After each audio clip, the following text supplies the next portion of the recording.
Welcome net aspirants. आज की class में हम लोग समझने जा रहे हैं नेचुरलिज्म के एजुकेशनल सिस्टम। यह पार्ट 2 वीडियो है। इससे पहले मैं पार्ट 1 वीडियो अपलोड कर चुकी हूँ चैनल पे, जिसमें concept and forms of naturalism हम लोग समझे हैं। Aim of education self expression, यानी कि बच्चे को इनफ अपॉर्चुनिटी देना चाहिए कि वो खुद को एक्सप्रेस कर पाए, अपने थॉट्स को, फीलिंग्स को, आइडियाज़ को अच्छे से एक्सप्रेस कर पाए अपने राइटिंग के थ्रू, म्यूज़िक के थ्रू, डांस के थ्रू या कोई आर्ट फॉर्म के थ्रू। उसके बाद आता है ऑटोनॉमस डेवलपमेंट।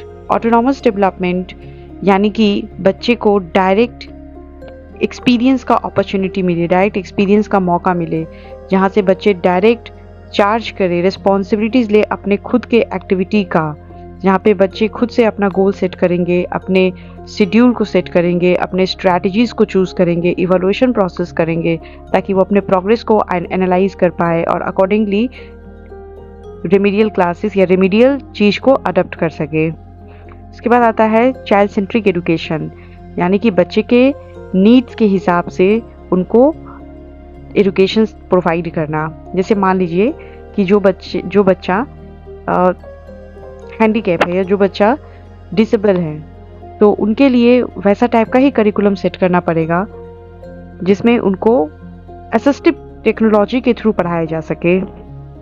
उनको हम अगर नॉर्मल बच्चे के साथ बैठ के पढ़ाएंगे तो वो उनका लर्निंग नहीं हो पाएगा, लर्निंग टेक प्लेस नहीं हो पाएगा ऐसे में। इसलिए बोला गया है चाइल्ड सेंट्रिक एजुकेशन, यानी कि बच्चे के नीड्स, कैपेसिटी, रिक्वायरमेंट के हिसाब से उनको एजुकेशन प्रोवाइड किया जा सके, ताकि लर्निंग बच्चे के अंदर बहुत अच्छे से हो पाए।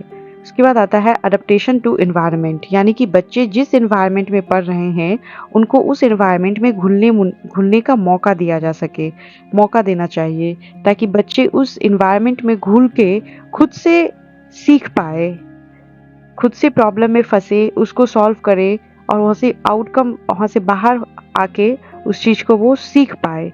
मीन्स उसके अंदर प्रॉब्लम सॉल्विंग एबिलिटीज़ का डेवलपमेंट होना।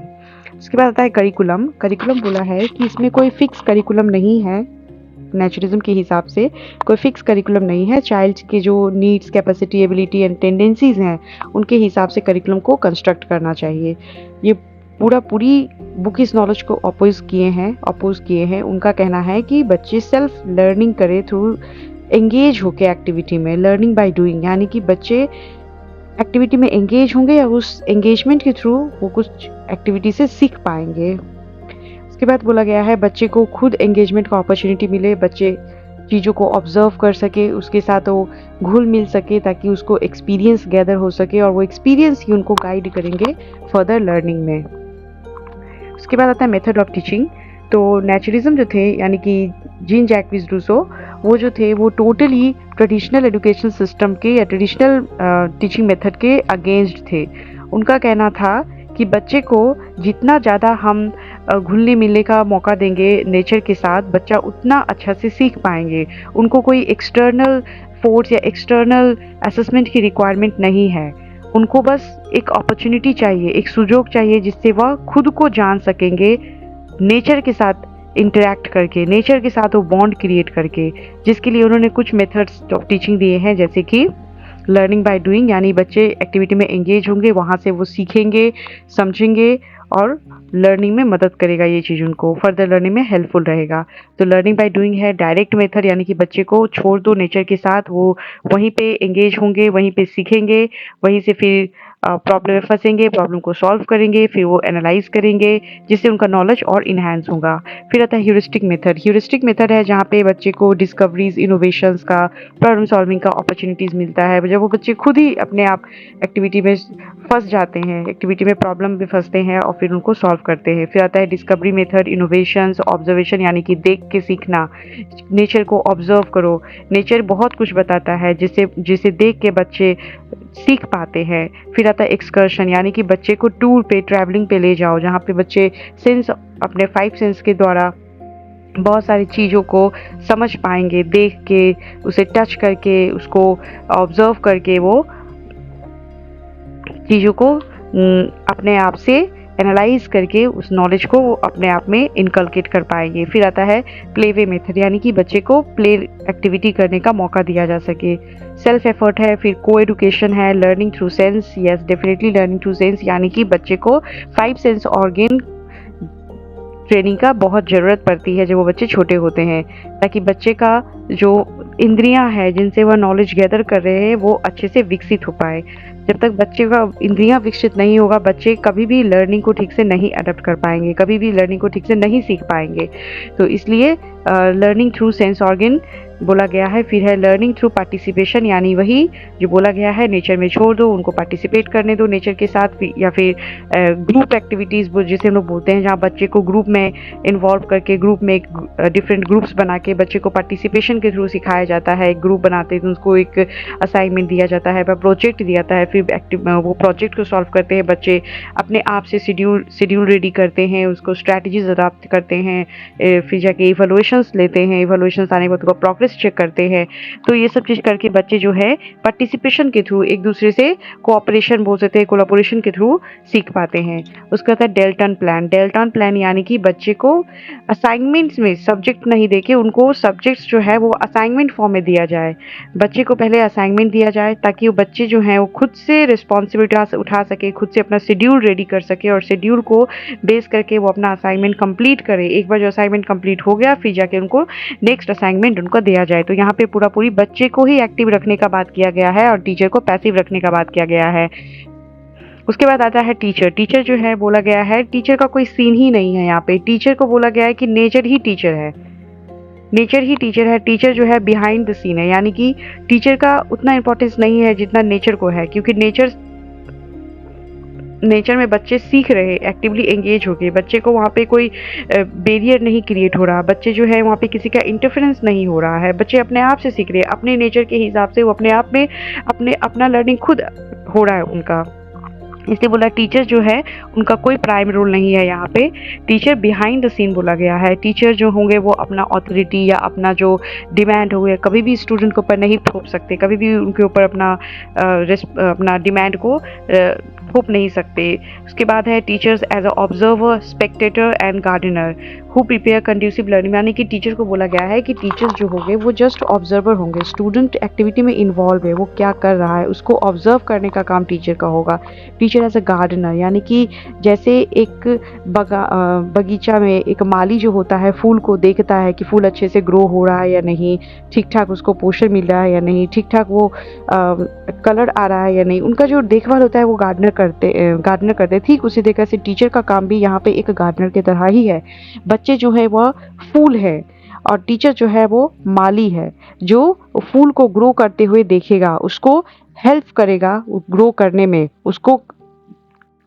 उसको जस्ट असिस्ट करने का काम करेगा। उसको प्राइम रोल नहीं दिया गया, जस्ट असेसमेंट बोल सकते हैं हम लोग या फिर ऑब्जर्वर बोल सकते हैं। हालांकि बच्चा खुद ही सीखेगा, बच्चा खुद ही एक्टिविटी में एंगेज होकर सीखेगा। उसके बाद आता है टीचर जो है उनके लिए लर्निंग एनवायरनमेंट क्रिएट कर देंगे। टीचर बच्चे के लिए लर्निंग एनवायरनमेंट क्रिएट करेंगे ताकि बच्चे में वो एक्टिवली इन्वॉल्व होकर एनवायरनमेंट के साथ सीख सके, उनका नेचुरल डेवलपमेंट हो सके। उसके बाद आता है स्टूडेंट जो है वो सेंटर पार्ट है नेचुरलिज्म में। स्टूडेंट को सेंटर करके नेचुरलिज्म फिलोसफी जो है वो स्टूडेंट को सेंटर करके करिकुलम सिस्टम को कंस्ट्रक्ट कर मानते हैं। उनका मानना है कि बच्चा जो है उनको सोसाइटी से जितना हम दूर रखेंगे उतना अच्छा है, क्योंकि सोसाइटी जो है वो बच्चे के अंदर कुछ ऐसा इल प्रैक्टिस को डेवलप कर देता है जो उनका प्योरिटी को डिस्ट्रॉय कर देता है, उनका सीखने का जो वे होता है उसको वो ख़त्म कर देता है, डिस्ट्रॉय कर देता है। इसलिए बच्चे को सोसाइटी से अलग रख के हम अगर नेचर में छोड़ दें तो बच्चे खुद सीख पाएंगे अपने नेचर के हिसाब से, नेचर के साथ घुल मिल के। तो बच्चा जो है वो द स्टूडेंट को सेंट्रिक रखा गया है नेचुरलिज्म फिलोसफी में। उसके बाद आता है डिसिप्लिन। तो फुल फ्रीडम का बात किया गया है, यानी कि बच्चे को छोड़ दो, उसको खुद के साथ नेचर के साथ एंगेज होने का मौका दो। फुल फ्रीडम का बात किया गया है डिसिप्लिन बाय नेचर, यानी कि बच्चे जब प्रकृति के साथ घुले मिलेंगे, वहाँ से कुछ एक्टिविटी करेंगे, एक्टिविटी का कुछ परिणाम आएगा, वो परिणाम से बेस करके बच्चा सीख पाएंगे कि जैसे मान लीजिए कि कोई बच्चा अगर एक फूल है, एक गाछ में फूल लगा है और बच्चा अगर फूल को तोड़ने जाए और फूल में जो कांटे होते हैं, गुलाब का फूल है, फूल में जो कांटे होते हैं, वो कांटा अगर उसके हाथ में चुभ जाए तो ये कॉन्सिक्वेंस हुआ, ये नेगेटिव कॉन्सिक्वेंस हुए। बच्चा उसे तोड़ने के लिए सीख रहा है, बच्चा उसको तोड़ने के लिए हाथ बढ़ा रहा है, उसको तोड़ने के लिए सीख रहा है, जहाँ पे बच्चे का मोटर डेवलपमेंट हो रहा है कि वो अपना उंगली से किस तरह से उसको हाथों से तोड़ पाएगा। लेकिन तभी जब तोड़ने जा रहा है तो उसको हाथ में वो कांटा चुभ जा रही है। जब कांटा चुभ रहा है तो बच्चा सीख पा रहा है कि मुझे इस तरह से इसे नहीं तोड़ना है, मुझे इसे कुछ डिफरेंट तरीका से तोड़ना है ताकि मेरे हाथ में कांटा ना चुभे और मेरे हाथ में वो फूल भी आ जाए। ठीक उसी तरीका से बोला है कि नेचुरल कॉन्सिक्वेंस के थ्रू बच्चे सीखेंगे, उसे एक्सटर्नल डिसिप्लिन की जरूरत नहीं है।